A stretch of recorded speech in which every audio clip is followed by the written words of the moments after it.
ఆడపిల్ల పుట్టడం అంటే మామూలు విషయం కాదు. చాలామంది ఇప్పటికీ మగపిల్లాడు పుడితే బాగుండు అని కోరుకుంటారు కానీ, ఆడపిల్ల పుట్టడం వెనుక ఏదో యాదృచ్ఛికం ఉండదని, దీని వెనుక చాలా పెద్ద దైవ సంకల్పం ఉంటుందని మీకు తెలుసా? ఒక సందర్భంలో అర్జునుడికి ఒక డౌట్ వస్తుంది. కృష్ణ, అసలు ఎవరికి ఎలాంటి సంతానం కలుగుతుంది?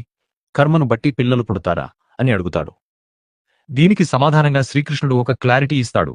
అర్జున, ఒక వ్యక్తికి కొడుకు పుడితే అది భాగ్యం. కాని ఒక ఆడపిల్ల పుట్టాలంటే మాత్రం గత జన్మలో ఎంతో పుణ్యం చేసుకుని ఉండాలి అని సెలవిస్తాడు. ఎవరి ఇంట్లో అయితే పవిత్రత, స్వచ్ఛమైన ప్రేమ, ధర్మం ఉంటాయో అలాంటి ఇళ్లలోనే ఆడపిల్లలు అడుగు పెడతారని కృష్ణుడు వివరిస్తాడు. ఆడపిల్ల అంటే సాక్షాత్తు మహాలక్ష్మి కేవలం పుణ్యం మాత్రమే కాదు. గరుడ పురాణం ఆడపిల్లకు ఒక ప్రత్యేకమైన స్థానాన్ని కల్పించింది. గత జన్మల్లో ఎవరైతే మంచి పనులు చేసి పుణ్యాన్ని మూటగట్టుకుంటారో వాళ్ళకి మాత్రమే కూతురు పుడుతుందట. ఎందుకంటే ఆడపిల్ల అంటే సాక్షాత్తు లక్ష్మీదేవి స్వరూపం.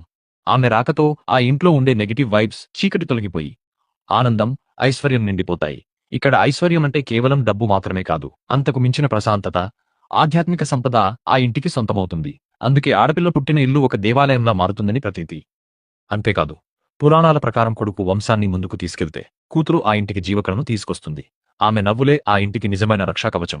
ఎవరైతే ఆడపిల్లను బరువుగా కాకుండా వరంగా భావిస్తారో వారి జీవితంలో ఎప్పుడూ లోటు అనేది ఉండదని స్పష్టంగా చెప్పడం జరిగింది.